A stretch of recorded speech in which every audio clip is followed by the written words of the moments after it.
ओम शांति। Good morning.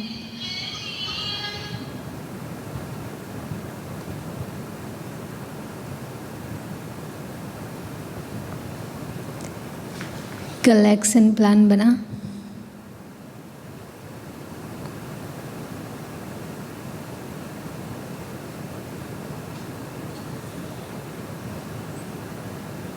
कुछ सुबह की मुरली से, कुछ शाम की मुरली से बहुत अच्छे से फिर से कुछ विशेष, कुछ नया। बाबा ने सुबह कहा था ना, संकल्प मिलन, संस्कार मिलन, मिलन मोल्ड होना। आज की मुरली में बाबा ने मोल्ड नहीं, ख़त्म ही करना कहा है। जो ठीक नहीं है उनको ख़त्म ही करना है। मतलब जो सिर पर पापों का बोझा है उसको ख़त्म ही करना है। आज की डेट क्या है?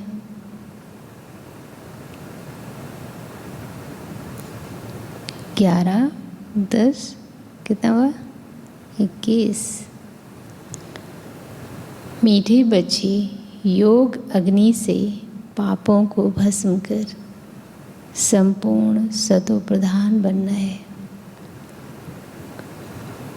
योग अग्नि से पापों को भस्म कर संपूर्ण सतो प्रधान बनना है। कोई भी पाप कर्म नहीं करना है।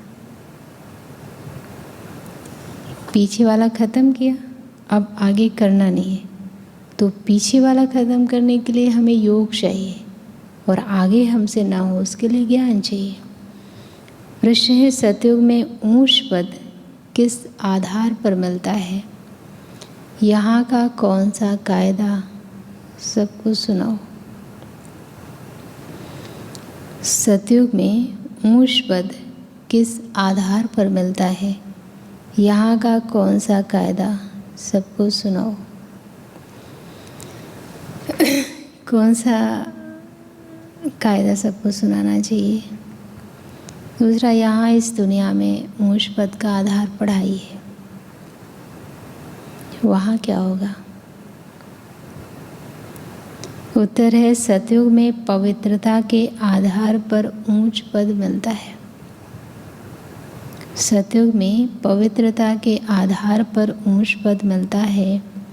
जो पवित्रता की कम धारणा करते हैं वो सतयुग में देरी से आते हैं। बाबा कुछ दिन पहले कह रहे थे ना,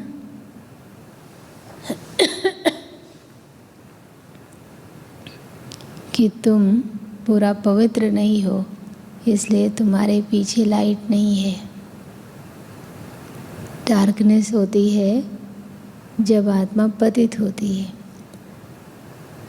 तो जो पवित्रता की कम धारणा करते हैं वो सतयुग में देरी से आते हैं और पद भी कम पाते हैं। यहाँ जब कोई आता है तो उन्हें कायदा सुनाओ। यहाँ जब कोई आता है तो उन्हें कायदा सुनाओ। दे दान तो छूटे ग्रहण। 5 विकारों का दान दो तो तुम 16 कला संपूर्ण बन जाएंगे। तुम बच्चे भी अपने दिल से पूछो। क्या पूछें? कि हमारे में कोई विकार तो नहीं है। तुम बच्चे भी अपने दिल से पूछो कि हमारे में कोई विकार तो नहीं है। ओम शांति। रूहानी बाप रूहानी बच्चों को समझाते हैं कि मनुष्यों को कैसे समझाओ कि अब स्वर्ग की स्थापना हो रही है। 5000 वर्ष पहले भी भारत में स्वर्ग था, लक्ष्मी नारायण का राज्य था। विचार करना चाहिए, उस समय कितने मनुष्य थे? बोलो। कितने मनुष्य थे। सतयुग आदि में बहुत करके कितने होंगे? 9-10 लाख होंगे। शुरुआत में झाड़ छोटा ही होता है। कोई भी आप देखें, बरगद का पेड़ कितना बड़ा होता है, पर जब वो शुरुआत हुई होगी तब उसका भी 2 ही अंकुर में 2 ही पत्ते निकले होंगे। इस समय जबकि कलयुग का अंत है तो कितना बड़ा झाड़ हो गया? करोड़ों में। अब इसका विनाश भी जरूर होना है। बच्चे समझते हैं ये वही महाभारत लड़ाई है। इस समय ही गीता के भगवान ने राजयोग सिखाया और देवी देवता धर्म की स्थापना की। संगम पर ही अनेक धर्मों का विनाश, एक धर्म की स्थापना हुई थी। बच्चे ये भी जानते हैं कि आज से 5000 वर्ष पहले क्या था? भारत स्वर्ग था और कोई धर्म नहीं था। ऐसी नई दुनिया स्थापन करने बाप संगम पर आते हैं। अब वो स्थापन हो रही है, पुरानी दुनिया विनाश हो जाएगी। सतयुग में एक ही भारत खंड था और कोई खंड था नहीं। अभी तो कितने खंड हैं? भारत खंड भी है, परंतु इसमें आदि सनातन देवी देवता धर्म है नहीं, वो प्रायलोक हो गया है। अब फिर परमपिता परमात्मा ब्रह्मा द्वारा स्थापना कर रहे हैं। बाकी सब धर्म विनाश हो जाते हैं। ये तो याद रखना है कि सतयुग त्रेता में कोई और राज्य नहीं था और सब धर्म भी आए हैं। कितना दुख, अशांति, मारा मारी है। महाभारी महाभारत लड़ाई भी वही है। एक तरफ यूरोपवासी यादव भी हैं। 5000 वर्ष पहले भी इन्होंने मूसल इन्वेंशन की थी।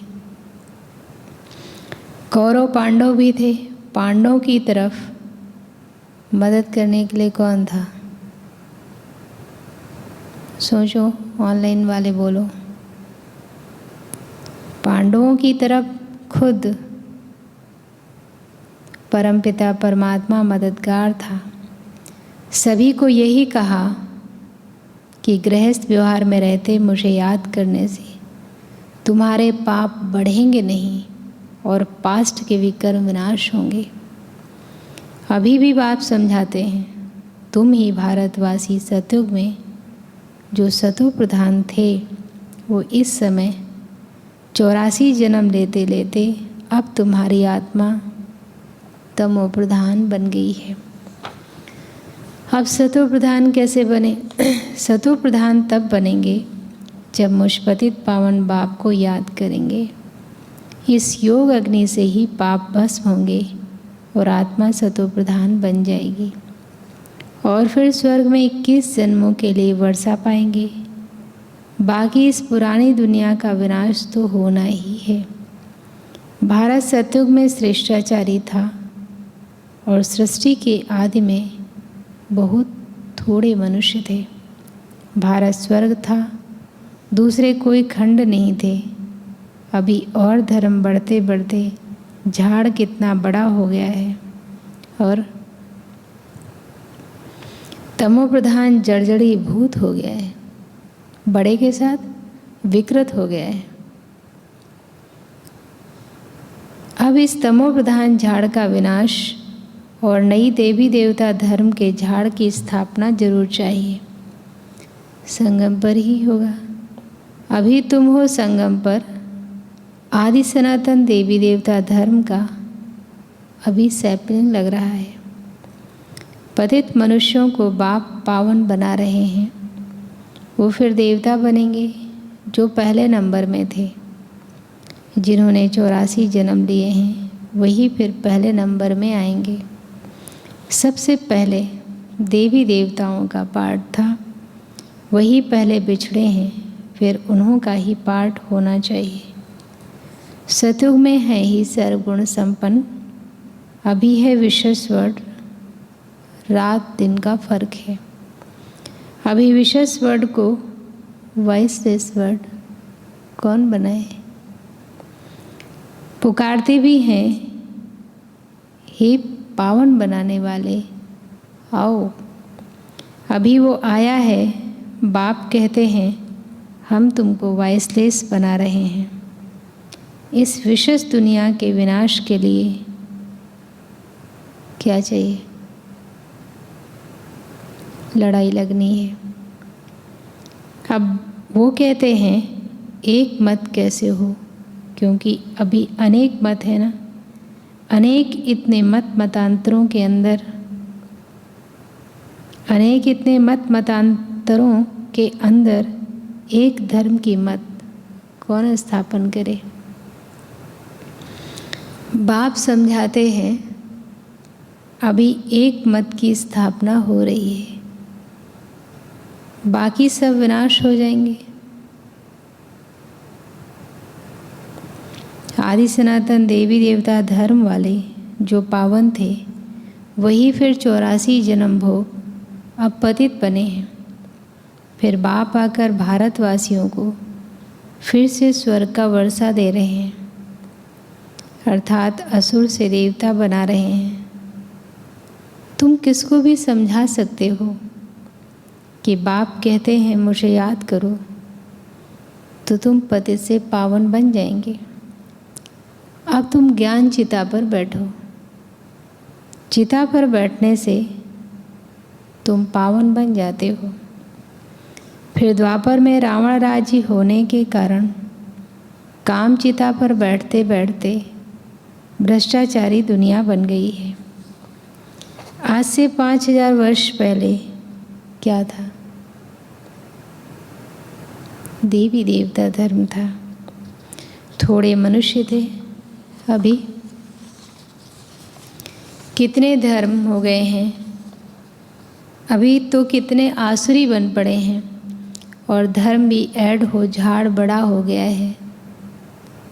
बाप समझाते हैं झाड़ जड़जड़ी भूत हो गया है। अब फिर मुझे एक मत का राज्य स्थापन करना है। भारतवासी कहते हैं, भारतवासी कहते भी हैं एक धर्म में एक मत हो। ये भारतवासी भूल गए हैं। क्या भूल गए हैं? ऑनलाइन वाले बोलो, क्या भूल गए हैं? कि सतयुग में एक ही धर्म था, यहाँ तो अनेक धर्म हैं। अब बाप आकर फिर से एक धर्म स्थापन कर रहे हैं। तुम बच्चे राजयोग सीख रहे हो, जरूर भगवान ही राजयोग सिखाएंगे, ये किसको पता नहीं है। प्रदर्शनी का उद्घाटन जब कोई करने आते हैं तो उनको भी समझाना चाहिए। क्या तुम किसका उद्घाटन करते हो? बाप इस भारत को स्वर्ग बना रहे हैं, बाकी नरकवासी सब विनाश हो जाएंगे।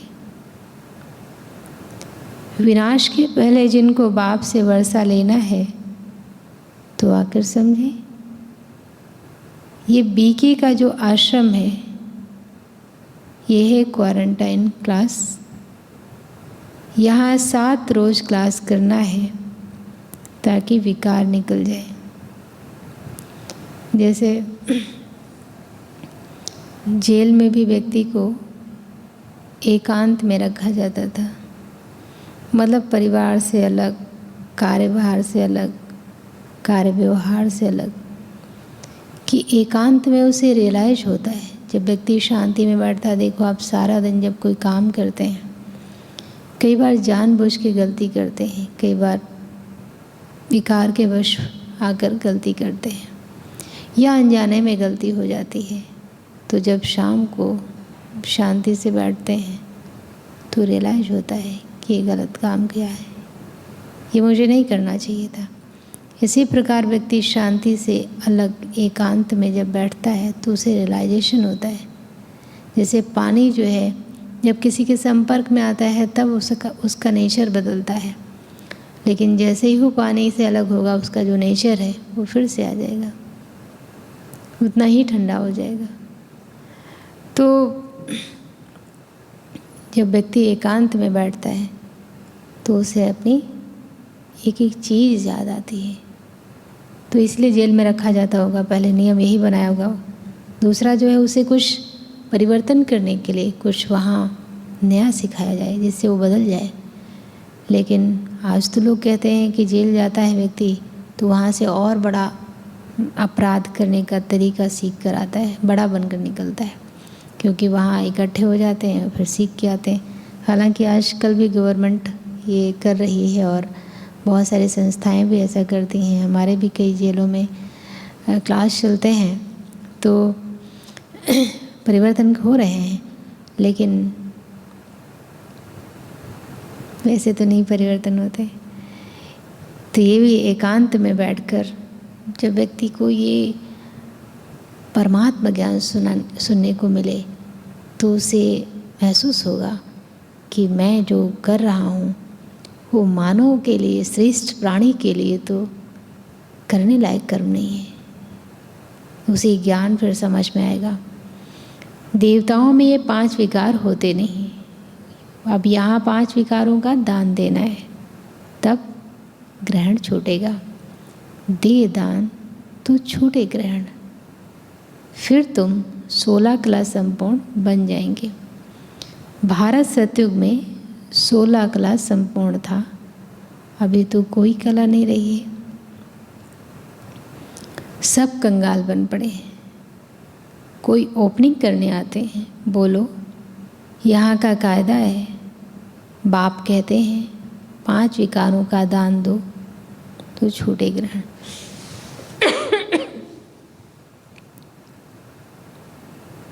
दीदी कहती थी ना, 5 खोटे सिक्के और 1 आना यहाँ की फीस है।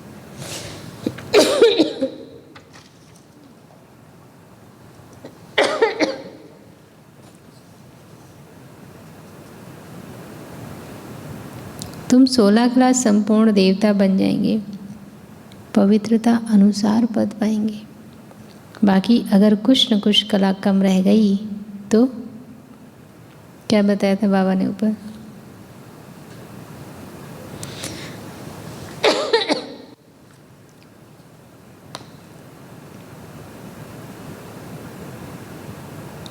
जन्म भी देरी से लेंगे।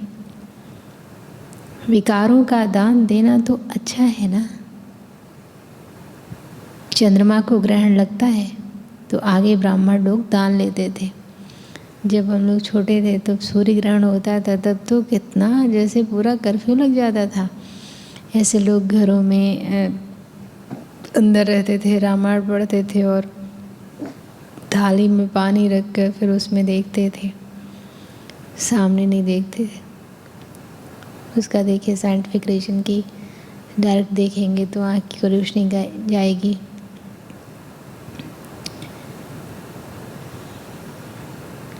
देखो क्या बात थी और कैसा मनुष्य अंधश्रद्धा में।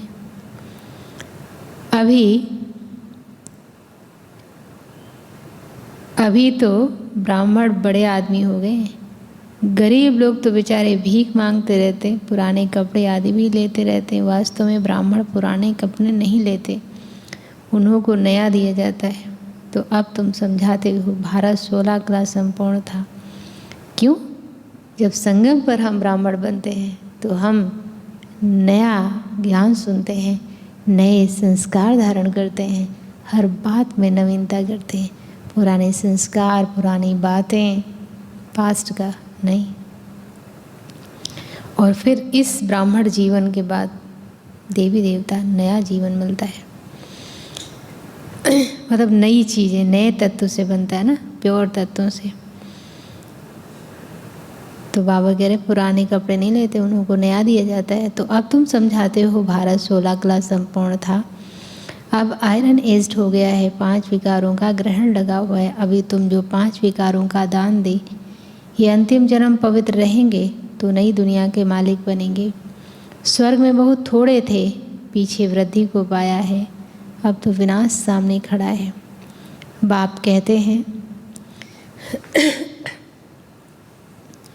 5 विकारों का दान दो तो ग्रहण छूट जाए। कितनी बार बाबा ने आज 5 विकार, 16 कला, 16 कला।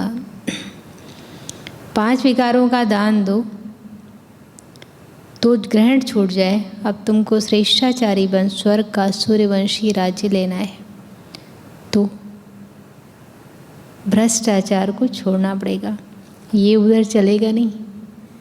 5 विकारों का दान दो। अपने दिल से पूछो, क्या पूछे? पूछो अपने दिल से। हम सर्वगुण संपन्न संपूर्ण निर्विकारी बने हैं, कहाँ अंदर तक विकार बैठे हैं, पता नहीं चलता, कब निकल के वो आ जाते हैं। नारद का मिसाल है ना, जानते हैं ना आप लोग नारद का मिसाल। एक भी विकार होगा तो लक्ष्मी को भर कैसे सकेंगे। कोशिश करते रहो, खाद को आग लगाते रहो। सोना जब गलाते हैं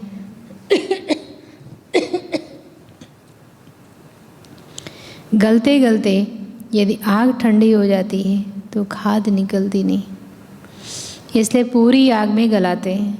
फिर जब देखते हैं कि चिड़ा अलग हो गया है तब कार में डालते हैं। अब बाप खुद कहते हैं कोई भी विकार में मत जाओ, तीव्र वेग से पुरुषार्थ करो। पहले तो पवित्रता की प्रतिज्ञा करो। बाबा आप पावन बनाने आए हो, हम कभी विकार में नहीं जाएंगे। देही अभिमानी बनना है। बाप हम आत्माओं को समझाते हैं, वो सुप्रीम आत्मा है। तुम जानते हो हम पतित हैं, आत्मा में ही संस्कार रहते हैं। मैं तुम्हारा बाप, तुम आत्माओं से बात करता हूँ, ऐसा कोई नहीं कह सकता। कैसा? ऑनलाइन वाले बोलो, सोचो कौन क्या नहीं कह सकता। बाबा अगर ऐसा कोई नहीं कह सकता कि मैं तुम्हारा बाप परमात्मा हूँ, मैं आया हूँ पावन बनाने। तुम पहले पहले सतो प्रधान थे, फिर सतो रजो तमो में आए, तमो प्रधान बने हो। इस समय 5 तत्व भी तमो प्रधान हैं, इसलिए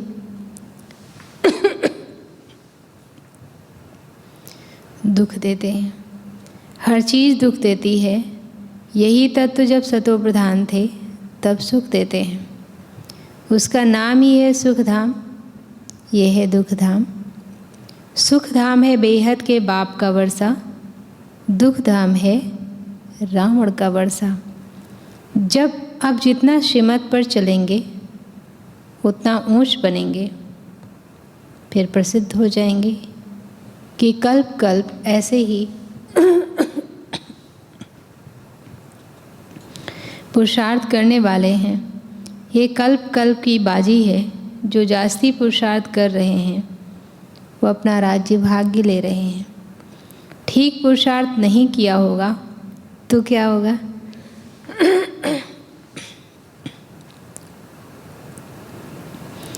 ठीक पुरुषार्थ नहीं किया होगा तो 3rd ग्रेड में चला जाएगा। प्रजा में भी पता नहीं क्या जाकर बनेगा। लौकिक बाप भी कहते हैं तुम हमारा नाम बदनाम करते हो, निकलो घर से बाहर। बेहद का बाप भी कहते हैं तुमको माया का थप्पड़ ऐसा लगा तो बाबा घर से बाहर तो नहीं निकालेंगे। परम धाम से तो किसी को बाबा निकालते ही नहीं हैं। तुमको माया का थप्पड़ ऐसा लगेगा जो सूर्यवंशी चंद्रवंशी में आएंगे ही नहीं। ओ फिर कहाँ आएंगे? अपने आप को चमाट मार देंगे। बाप तो कहते हैं वारिस बनो, राज तिलक लेना चाहते हो तो मुझे याद करो और औरों को भी याद दिलाओ तो तुम राजा बनेंगे। नंबरवार तो होते हैं ना, कोई बैरिस्टर एक एक केस का लाखों रुपया कमाते हैं और कोई कोई को देखो पहनने के लिए कोट भी नहीं होगा। पुरुषार्थ पर मदार है ना, तुम भी पुरुषार्थ करेंगे तो मोक्ष पद पाएंगे। मनुष्य से देवता बनना है, चाहे मालिक बनो चाहे प्रजा बनो। प्रजा में भी नौकर चाकर बनेंगे। स्टूडेंट की चलन से टीचर समझ जाते हैं। वंडर ये है, क्या वंडर ये है? कौन सा वंडर है?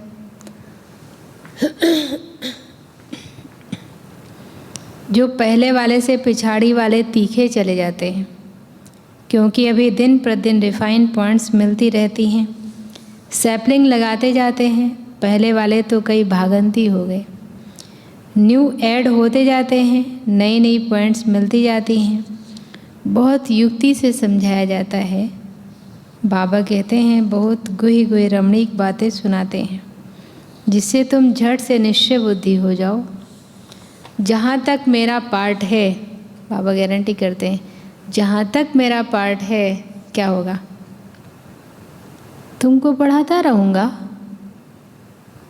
ये भी ड्रामा में नूंद है। जब कर्मातीत अवस्था को पाएंगे तब पढ़ाई पूरी होगी, बच्चे भी समझ जाएंगे। क्या समझ जाएंगे?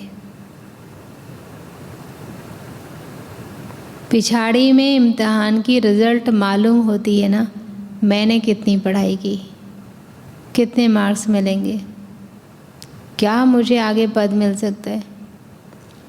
इस पढ़ाई में नंबर 1 सब्जेक्ट है। देखो आज सब्जेक्ट बाबा ने कुछ और बताया। आप सोचो आज की मुरली से क्या सब्जेक्ट होगी। वैसे तो ज्ञान, योग, धारणा, सेवा, ये 4 सब्जेक्ट सबको बताएं, लेकिन आज की मुरली से कौन सी सब्जेक्ट बाबा बताए होंगे?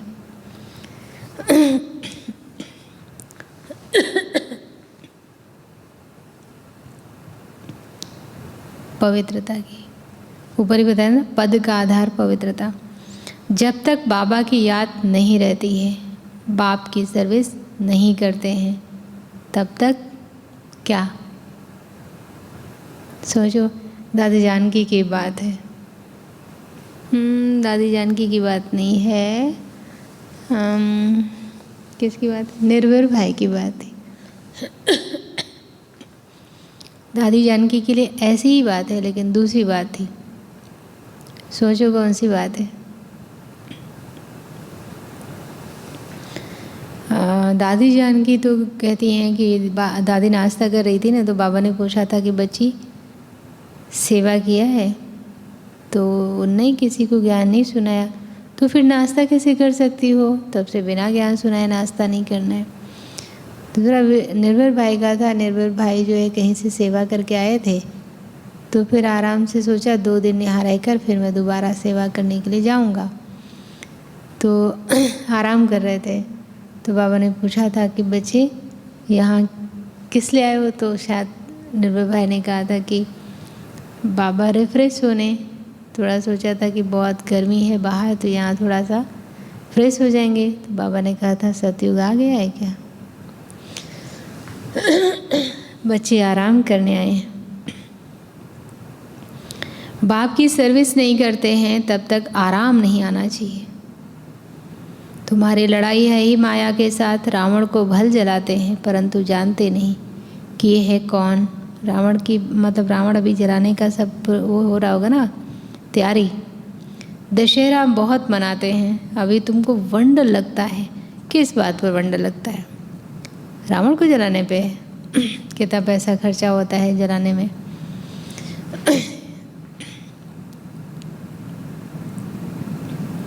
कौन सी बात पे वंडर लगता है? रावण से रिलेटेड कोई बात बोलो। नहीं याद आ रहा है? सोचो, ऑनलाइन वाले सोचो। राम भगवान की भगवती सीता चुराई गई। यहाँ देखो। फिर बंदरों का लश्कर लिया। बंदर तो अच्छा खासा काम बिगाड़ देते हैं, और वो बंदर इंसान से ज़्यादा बुद्धिमानी का काम कर रहे हैं। जब दिखाते हैं ना कि रावण के दरबार में हनुमान जी गए, तो हनुमान जी को देखो वहाँ बैठे लोग क्या सोचते थे, पूंछ में आग लगा दो जल जाएगा। हनुमान जी ने क्या सोचा, अंगद के लिए कहते हैं, उसको बैठने का नहीं दिया, अपमान उसको फील, वो उनसे ऊपर बैठा है, रावण को आके झुका देता है। तो वहाँ के मनुष्य क्या सोचते, बंदर क्या सोचते हैं, फिर बंदरों का लश्कर लिया। ऐसा कभी हो सकता है क्या? आपके घरों में कभी बंदर आते हैं तो क्या करते हैं, काम बिगाड़ के जाते हैं, बना के जाते हैं। हम लोग अलीगंज में रहते थे तो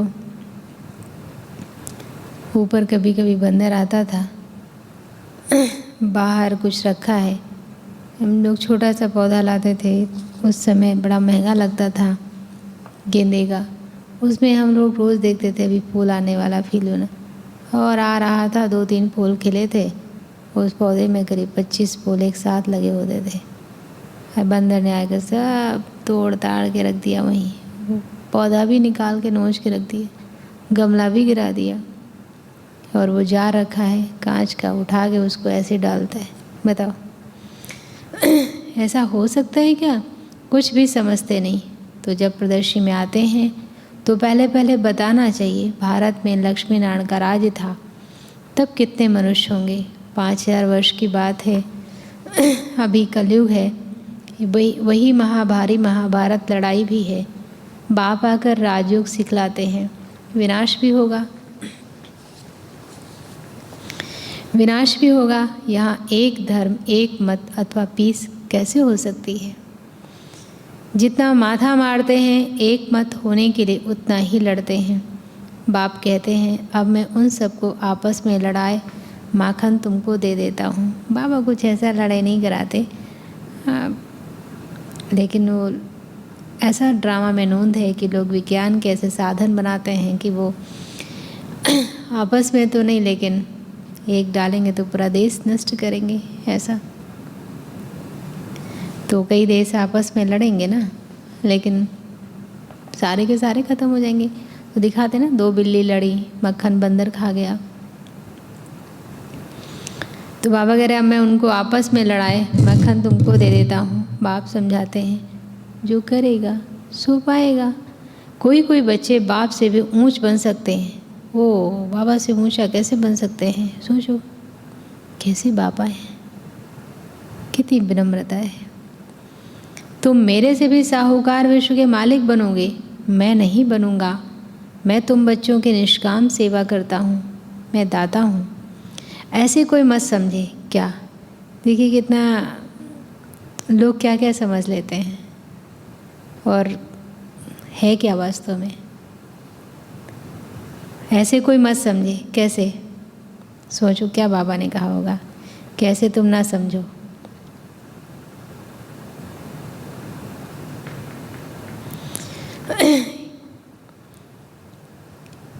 ऐसे कोई मत समझे, हम शिव बाबा को 5 रुपये देते हैं। सोचो हम शिव बाबा को 5 रुपये देते हैं, परंतु शिव बाबा से 5 पदम स्वर्ग में लेते हैं। तो क्या ये देना हुआ? अगर समझते हैं कि हम देते हैं तो क्या है ये? अच्छा, अगर हम ये समझते हैं कि हम शिव बाबा को देते हैं तो क्या होगा? सचमुच में दिया है किसी ने, तो वो अगर ये सोचे कि हम शिव बाबा को देते हैं तो क्या होगा? अगर शिव बाबा को हम, मतलब शिव बाबा को क्या देते हैं, लेकिन अगर हमने सेवा में लगाया तो उसका 5 पदम मुझे मिला। अगर हमने ये कह दिया कि हमने शिव बाबा को दिया, तो क्या फिर 5 पदम हमको नहीं मिलेंगे? कम हो जाएंगे? इस पे सोचना। परंतु शिव बाबा से 5 पदम स्वर्ग में लेते हैं तो क्या ये देना हुआ? अगर समझते हैं कि हम देते हैं, ये तो शिव बाबा की बड़ी इंसल्ट करते हैं। वो दाता है, हम उसको देते हैं, क्या उसके पास कम पड़ गया है? भक्ति में हमने यही किया, हे गिरधारी, हे माधव, 50,000 का ठेका लगा दो, 50 रुपये की प्रसाद, 50 रुपये का प्रसाद चढ़ाऊँगा। हम लोग समझाते थे, तुम कहते थे 50,000 तुम्हें दे सकते हैं, तो क्या 50 रुपये का प्रसाद अपने लिए नहीं ले सकते? क्या ज़रूरत है तुम्हारे लिए माथा मारे? बाप तुमको कितना ऊंच बनाते हैं, तुम 5 रुपये शिव बाबा के खजाने में देते हो, बाबा तुमको 5 करोड़ देते हैं, कौड़ी से हीरे जैसा बना देते हैं। ऐसा कब संशय नहीं लाना कि हमने शिव बाबा को दिया। ये कितना भोलानाथ है, ये कभी ख्याल नहीं आना चाहिए हम बाबा को देते हैं। नहीं, शिव बाबा से हम 21 जन्मों के लिए वर्षा लेते हैं। आप में से कोई ऐसा तो नहीं सोचता कि हम शिव बाबा को देते हैं? आप बैंक में जाते हैं, कितने मेहनत से पैसा कमाया हुआ जाके आप दे आते हैं, कभी ऐसा नहीं जताते, क्योंकि आप जानते हैं कि हमने उस कैशियर को, मैनेजर को नहीं दिया है, हमने तो बैंक में जमा किया है, बाकायदा हमारा सुरक्षित रहेगा और साथ में ब्याज मिलेगा। कौड़ी से हीरे जैसा बना देते हैं। ऐसा कब संशय नहीं लाना कि हमने शिव बाबा को दिया। ये कितना भोलानाथ है, ये कभी ख्याल नहीं आना चाहिए। देखो, अगर आप यज्ञ में देते भी हैं या सेवा में लगाते भी हैं तो कागज़ का नोट लगाते हैं, बाबा तो सोना देगा, सोने का सिक्का नहीं। शिव बाबा से हम 21 जन्मों के लिए वर्षा लेते हैं। शुद्ध विचार से नहीं दिया तो स्वीकार कैसे होगा? यहाँ देखो, इंसान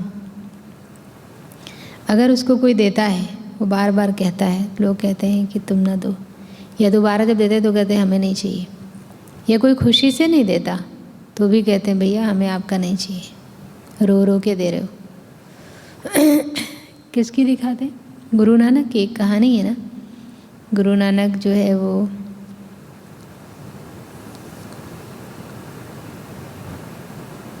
कोई उनको सेठ ऑफ़र करता है अपने घर में भोजन के लिए, वो मना कर देते हैं। एक किसान के यहाँ जाते हैं तो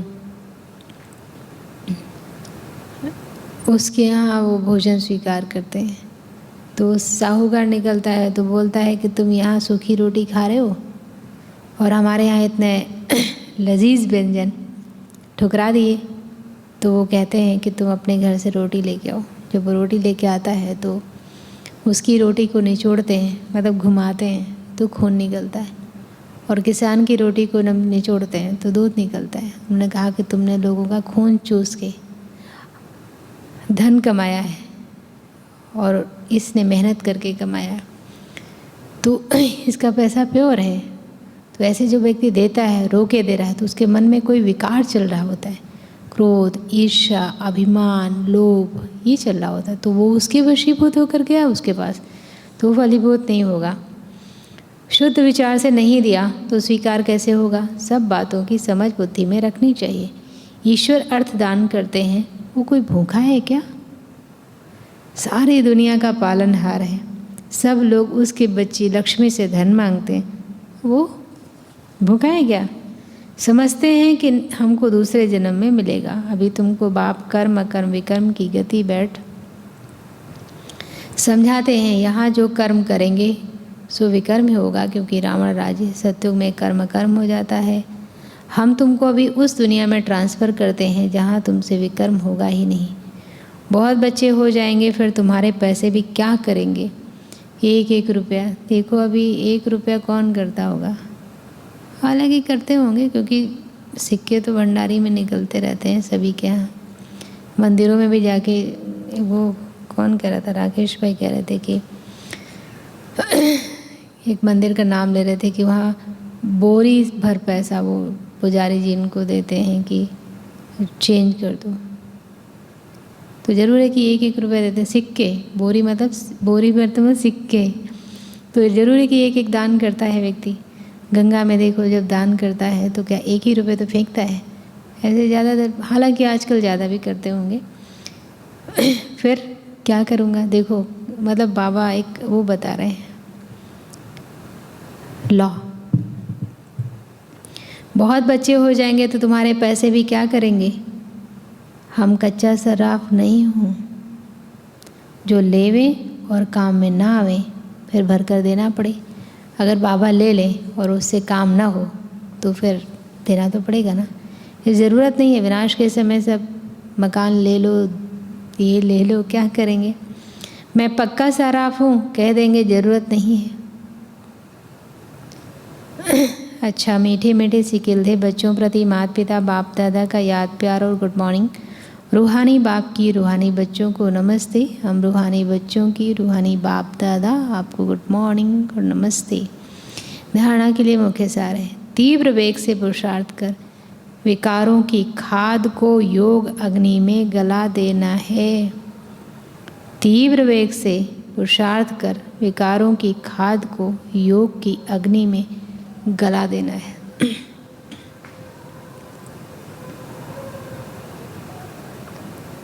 पवित्रता की पूरी प्रतिज्ञा करनी है। पवित्रता की पूरी प्रतिज्ञा करनी है। दूसरा, कर्म अकर्म विकर्म की गति को बुद्धि में रखकर अपना सब कुछ, कर्म अकर्म विकर्म की गति को बुद्धि में रखकर अपना सब कुछ नई दुनिया के लिए ट्रांसफ़र कर देना है।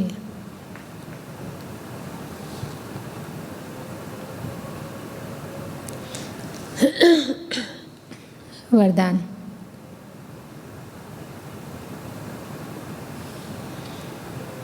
चलो, आज का वरदान बहुत अच्छा है। बाबा के पास चलेंगे, मधुबन पांडव भवन, बाबा के कमरे में।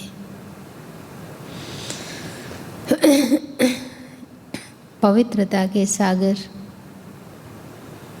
संपूर्ण पवित्र ब्रह्मा बाप में आकर मस्तक में विराजमान हो गए हैं। ब्रह्मा बाप के नैनों से रूहानी दृष्टि देकर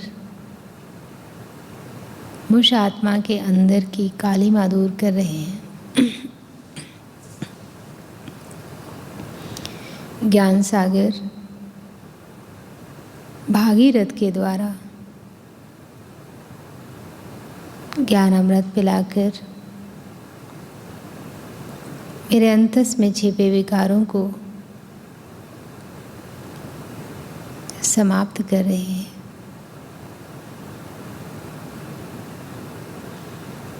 ज्ञान सागर ने अपना सारा ज्ञान मुझ आत्मा बिंदु में सार में समा दिया है।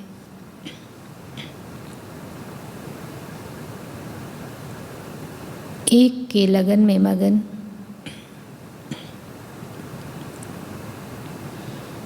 एक की याद से मेरे सारे पाप समाप्त हो गए हैं। हर एक बात की नॉलेज बाबा ने मुझे इतनी स्पष्ट दी है कि अब कोई भी कर्म विकर्म नहीं बनता।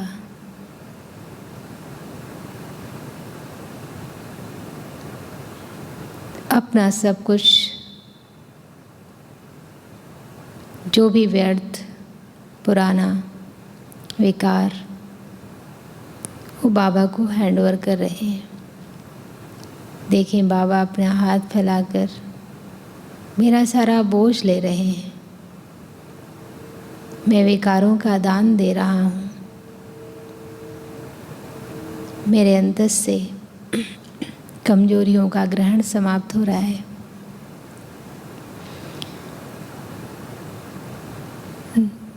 वरदाता मेरे सिर पर अपना वरद हाथ रखकर मुझे पावरफुल बना रहे हैं, नॉलेजफुल बनाकर मास्टर सर्वशक्तिवान बना रहे हैं। मेरे मस्तक पर लिख रहे हैं, नॉलेजफुल पावरफुल भव। ओम शांति। अभी नोट करें, अपने बुद्धि रूपी नेत्र को क्लियर और केयरफुल रखने वाले, अपने बुद्धि रूपी नेत्र को क्लियर और केयरफुल रखने वाले मास्टर नॉलेजफुल पावरफुल भव।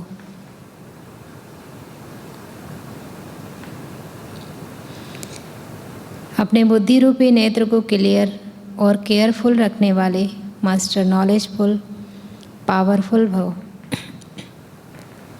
जैसे ज्योतिषी अपने ज्योतिष की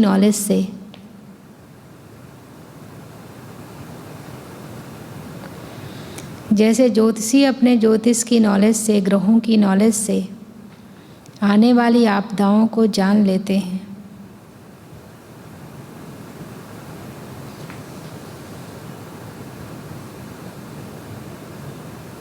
ऐसे आप बच्चे in advance Maya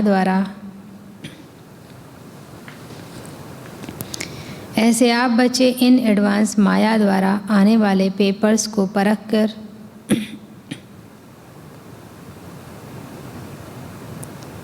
pass with honour बनने के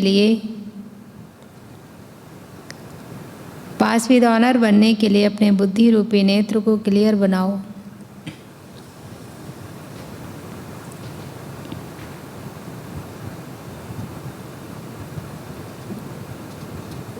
और केयरफुल रहो।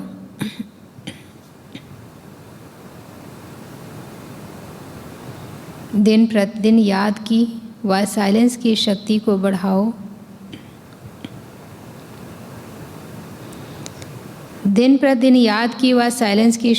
बढ़ाओ। तो पहले से ही मालूम पड़ेगा कि आज कुछ होने वाला है।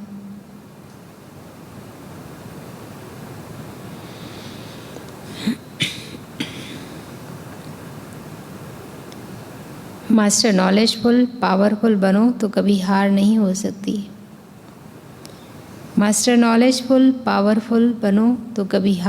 सकती।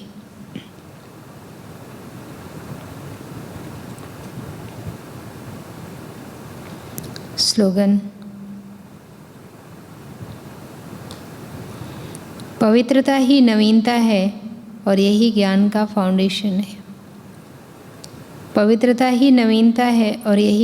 फाउंडेशन है। मुरली का सार था, मीठे बच्चे, योग अग्नि से पापों को भस्म कर संपूर्ण सत्व प्रधान बनना है। कोई भी पाप कर्म नहीं करना है। प्रश्न: सतयुग में ऊंच पद किस आधार पर मिलता है? यहाँ का कौन सा कायदा सबको सुनाओ। सतयुग में पवित्रता के आधार पर ऊंच पद मिलता है। जो पवित्रता की कम धारणा करते हैं वो सतयुग में देरी से आते हैं और पद भी कम पाते हैं। यहाँ जब कोई आता है तो उन्हें कायदा सुनाओ। कौन सा कायदा? दे दान तो छूटे ग्रहण, 5 विकारों का दान दो तो तुम 16 कला संपूर्ण बन जाएंगे। तुम बच्चे भी अपने दिल से पूछो कि हमारे में कोई विकार तो नहीं है, अंदर कहाँ छिपा बैठा है। नॉलेजफुल बनो, पावरफुल भी बनो। नॉलेज होनी चाहिए कि कहाँ विकार बैठा है और पावरफुल बनना चाहिए निकालने वाला। त्याग वृत्ति द्वारा तपस्वी मूर्त बनो। नंबर 11, ब्रह्मा की स्थापना का कार्य तो चल ही रहा है, ईश्वरीय पालना का कर्तव्य भी चल रहा है। अब लास्ट में तपस्या द्वारा अपने विकर्मों और हर आत्मा के तमोगुणी संस्कारों और प्रकृति के तमोगुण को भस्म करने का कर्तव्य करना है। जैसे चित्रों में शंकर का रूप विनाशकारी अर्थात तपस्वी रूप दिखाते हैं, ऐसे एक रस स्थिति के आसन पर स्थित होकर आप अपना तपस्वी रूप प्रत्यक्ष दिखाओ। शंकर को हमेशा ध्यानमग्न अवस्था में दिखाया, तपस्या करते हुए।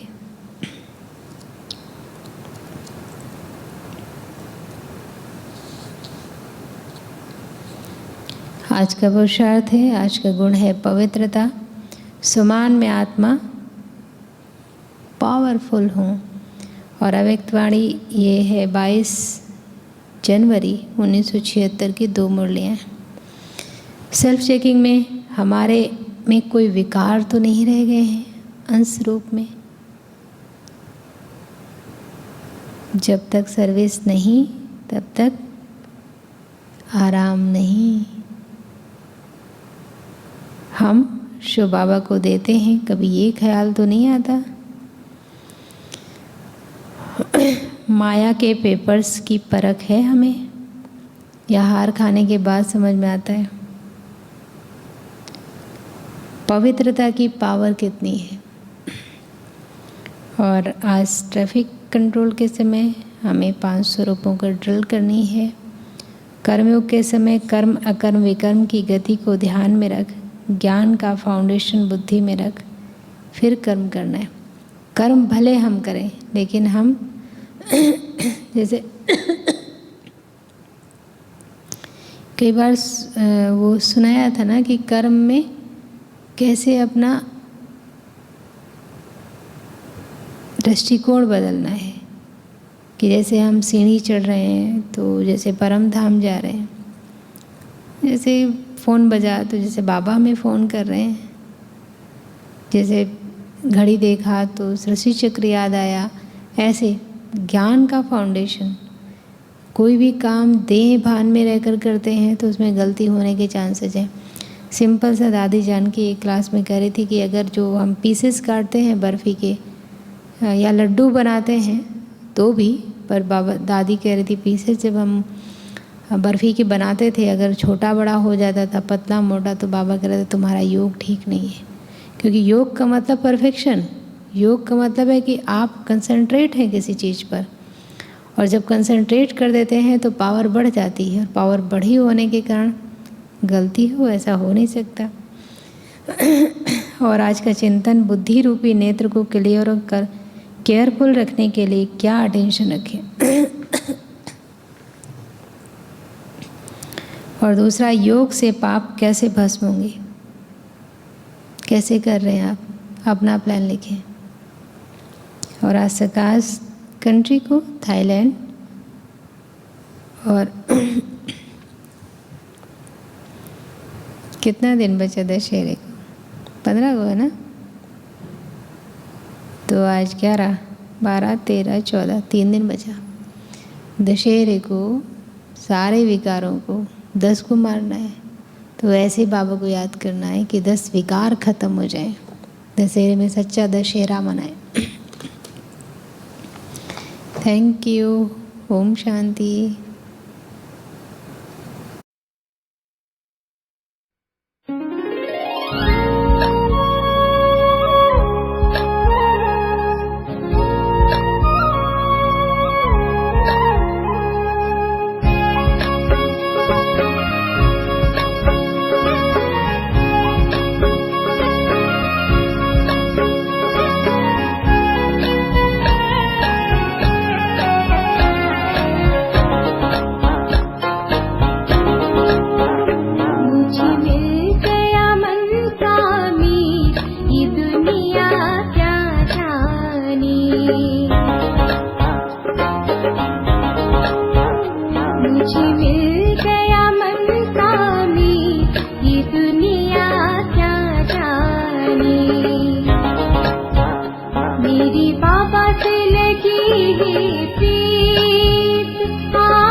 मेरी बाबा से लगी है प्रीत, ये दुनिया क्या जाने।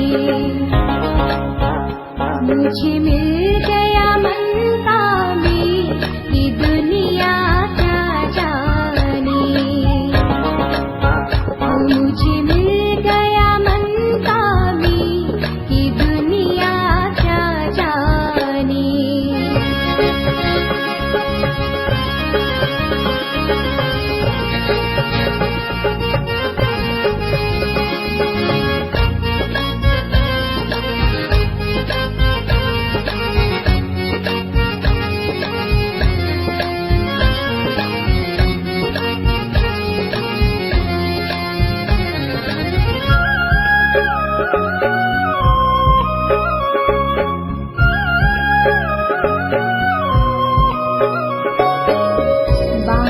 जब बाबा पे लगाई, पलट गया पता मेरे भाई।